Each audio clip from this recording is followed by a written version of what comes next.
किंवा हराळी वनस्पती माहिती दूर्वा ही औषधी वनस्पती आहे. या वनस्पतीचे शास्त्रीय नाव सायनान डॅक्टिलन असे असून त्याचे कुळ पोयाशी किंवा ग्रामिनी हे आहे. आढळणारा परिसर ही गवतासारखी बहुतेक उष्ण देशांत सर्वत्र आढळते.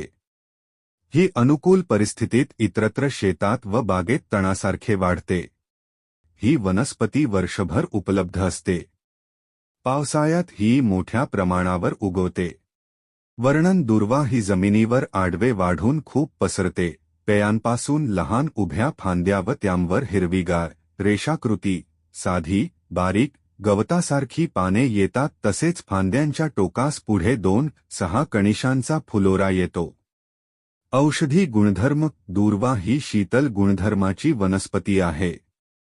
उष्णतेमुळे नाकातून रक्त आल्यास नाकात दूर्वांचा रस पिला जातो.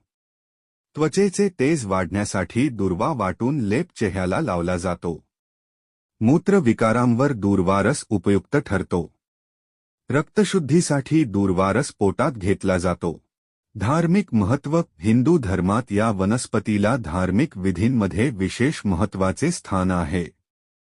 गणपतीच्या पूजेत हिचा वापर करतात कारण या गणपतीला प्रिय आहेत असे मानले जाते.